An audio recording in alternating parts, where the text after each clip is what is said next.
We've seen multiple political election campaigns play out on social media now, with indeed many political commentators arguing that politics is won on social media.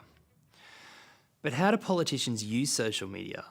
And what are the sorts of strategies their communication people use? We spoke with Dr. Mitchell Hobbs, a lecturer in media and public relations at the University of Sydney, whose research explores social media and public relations.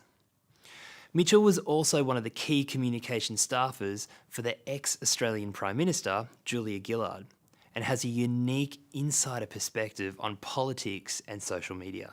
Politicians do use social media as a direct communication with citizens, and that's its greatest strength and asset. So it bypasses the established mainstream media and it speaks directly to constituents.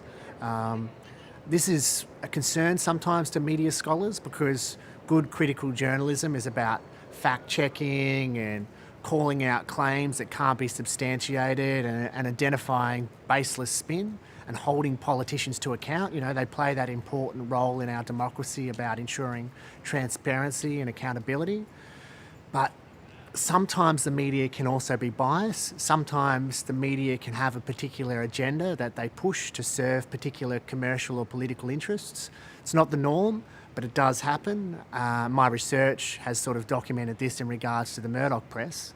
And so sometimes it's advantageous for politicians to jump on social media and to communicate directly with the electorate. Most social media posts are actually maintained by a political staff member, a media advisor, and it's their role to monitor traffic coming into those accounts, but also to make statements consistent with the overarching communication strategy of the Prime Minister's office. Most are aware that the Prime Minister is far too busy to be regularly posting on Twitter. Some perhaps would not be aware that that's the case, but it shouldn't be surprising. These individuals are incredibly busy. If they were busy taking selfies on a daily basis, you can imagine the negative press that would generate about, a vacuous or narcissistic Prime Minister too busy posting selfies to pay attention to serious policy matters. I sort of see it as an unwritten convention now that if politicians sign off with their initials, then that's indicating to everybody that they've written that personally. Good politicians who have the time will comment back to you. However, it does depend on the politician and their seniority and how busy they are at the time. Your most senior politicians just don't have the time or the capacity to answer every individual tweet. If you're talking about tweeting at your local member, your local representative, then they are very likely to read that. And if they're a good politician, they'll realise that you've opened up a dialogue and they'll use that as an opportunity to communicate with you, to address your issues and concerns and hopefully to win your vote. Politicians do have, political staff members, media advisors that will sort of look to their broader communication strategy and work out how they can localise that for social media activities. Some of the most common strategies involve having a photographer will follow a senior politician around and they'll take those really lovely shots in the morning of the politician exercising to show that, while the rest of us are still in bed, they're already up exercising, they've done their correspondence for the day and they're moving on. They'll have a photographer that will follow them to the beach and take photos of them surfing in order to upload that to social media. Again, because this helps to humanise the politician, to shows that they're a leader that you can see yourself in, and hopefully this feeds into the broader narrative that they're trying to create for them as an individual. So many politicians, particularly male politicians, try to create a narrative of manliness, of masculinity, of being a statesman. So there's a gendered dimension to this for those guys and how they use it.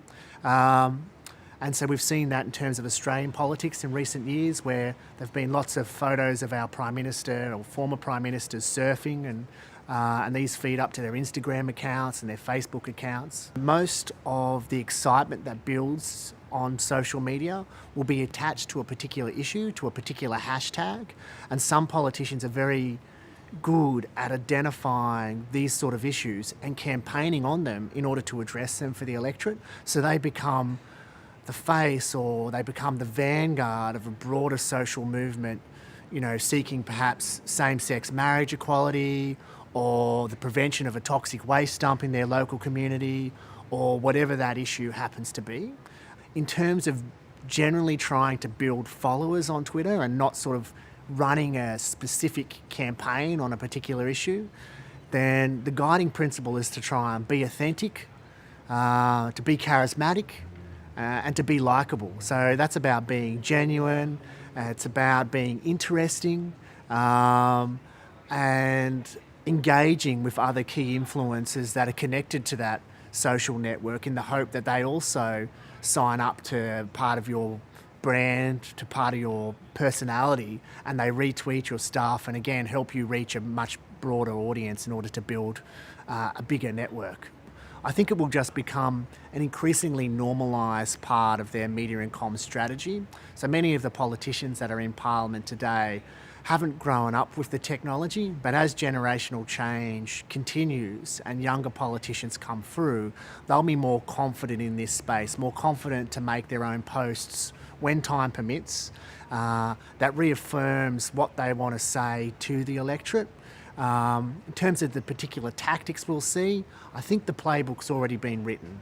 So we'll see photos and images which are designed to humanise politicians, to show what it's like to be the Prime Minister or the President, what it's like to be backstage out, with that individual as they make important decisions. In short, social media will give us a greater insight into the private dimensions of politics, those places that cameras don't go or are not permitted to go. And that is a form of media power, it's a form of communications power. And like any form of political public relations, the ethical dimensions of all of this lies in the ends. So it's not so much the means, but it's the ends. So how are they using this technology to communicate with the public? Are they using it to spread hate and fear?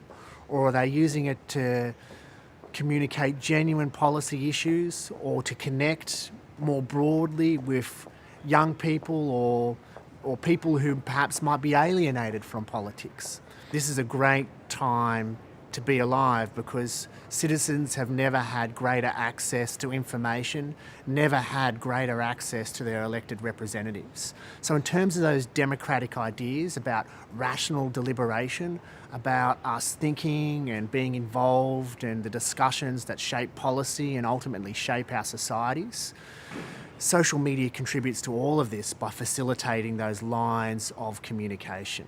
It can be glib, like it's not perfect, and sometimes some scholarship around social media can be rather uncritical. It is, of course, very hard to have a detailed policy discussion in the very few characters that you're allowed to use on Twitter. But what you can do is you can use it to provide links to further in-depth websites, to policy documents, to press releases. It's the starting point of a deeper and more in-depth conversation. One of the most convincing arguments Mitchell highlights is the directness of social media.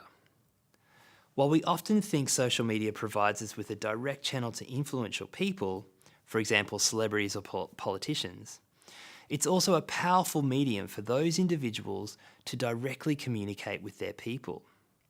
As Mitchell notes, social media is a way for politicians, or at least their communication people, to directly communicate with their constituents, thereby bypassing the traditional media machine that brings with it all kinds of mediation nuances. But in terms of strengthening the public sphere, I think it's safe to say that most critics are still very sceptical of these sorts of claims.